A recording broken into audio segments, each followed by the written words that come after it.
Hi all, in this session I am going to discuss the most important concept in C++. It is pointers. So it seems to be a very complex thing, but I'll try to explain this thing in a very simple manner. To understand the concept of pointers well, we must know the logic behind the memory management of a computational system. So memory is a very crucial element of any programming language. While we writing an application, all these instructions and codes are stored in the memory. While running this application, CPU fetches instructions from the memory, process them and try to access variable from the memory. To perfectly align all these operations, there must be a unique identifier or a unique address value for these variables, and all these address values are actually managing all the operations. So now what is a pointer? So pointer is simply an integer value that represent the address of the variable. So please do remember, it is simply an integer value that represent the address of the variable irrespective of the data type. The data type could be int, float, char or anything. So in the coding section I will show you what is really happening. Using pointer give you more control over the memory. So let's start with a simple null pointer initialization. Let's start with the declaration of a null pointer. It's like void star. A void pointer actually doesn't indicate the data type. Then give a variable name. The null pointer is actually it is 0. I mean, we cannot read or write anything to this location. Actually, it doesn't indicate anything valid. It seems like useless, but actually it acts as a flag, I mean an indicator, like a pointer which is expected to indicate a valid location is not indicating anything valid. So this is helpful for debugging large programs.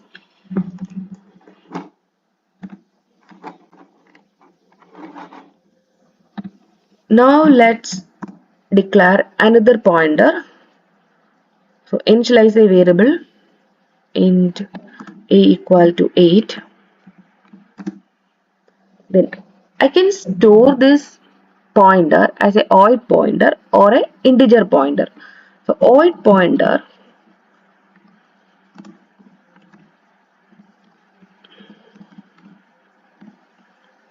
an void pointer, actually the void pointer hold the address of this variable a, but it doesn't indicate the data type.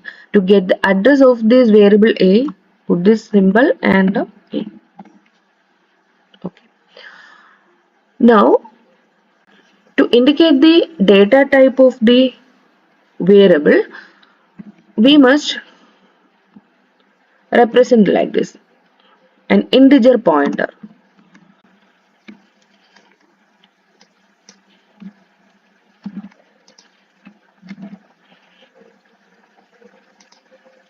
Okay. Now let's print both these variable. It must be same. Actually, there is no difference. The first one is an void pointer, which actually doesn't indicate the data type. The second thing is indicating the data type also.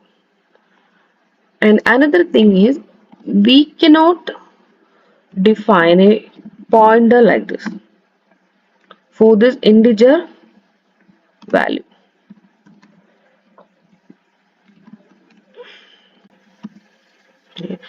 This may leads to error. So both the data type should be same. Now let's print both this variable, this integer pointer and void pointer.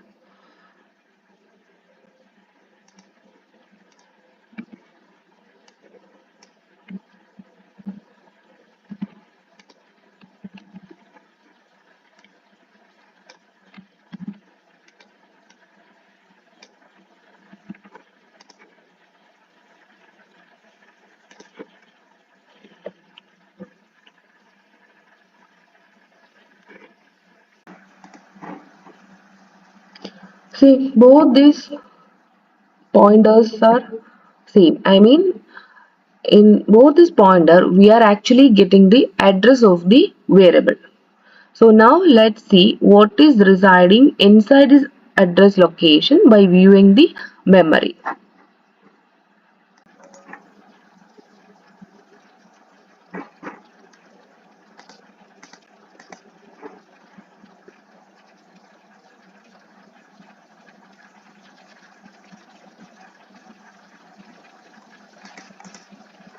Copy the address and put it in the search bar.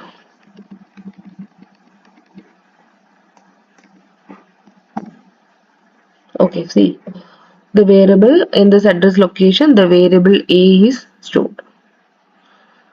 So this is about the simplest explanation of pointers. Now I will explain the use of these pointers in a different scenario. Imagine you are writing a program for an image processing application, and you might need to perform various tasks like intensity correction, contrast enhancement, etc.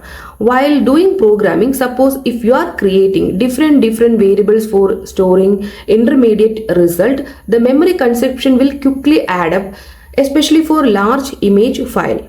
In this scenario, what we can do is we can pass the pointer of the variable or the reference of the variable instead of passing the image data itself.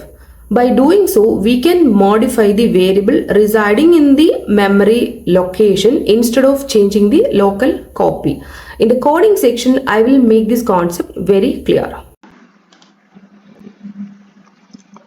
To show the image processing process, I am just picking the single pixel information rather taking the whole 2D data, and these are the operations supposed to perform like scaling, intensity boosting, and pixel correction.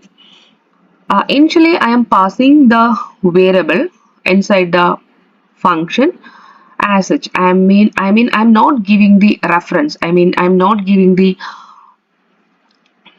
address of the variable, I'm just passing the variable itself. Okay, so it's like int x, and I'm going to call this function inside the main function with a non-pixel intensity value, and we'll check whether there is any modification of the value.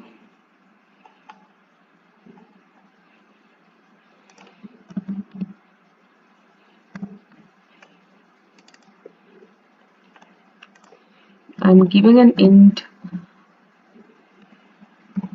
equal to 2. This value must be modified when we call this function. Okay, and let's print this variable, and we can check whether this pixel value is modified or not.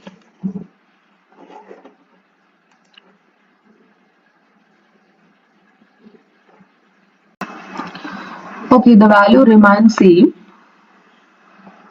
Now let's move to the second method. Now I'm going to pass the reference of this variable.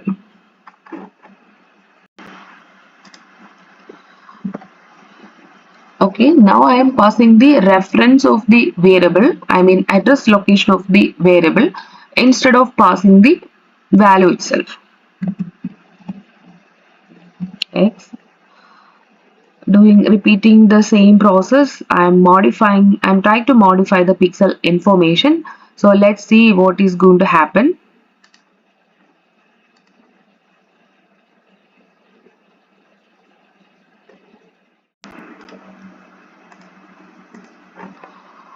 Okay, now the value got modified. Okay, so actually while doing this kind of thing, I mean we are passing the reference of the variable, we are actually modifying the value inside the memory location, rather verifying the local copy of the data. Okay, so this is all about pointers and an application of pointer by pass by reference. In the coming section, I will explain the basic concepts of C++ more. So in the coming sessions, I will explain the OOPS concept clearly. So please stay tuned on.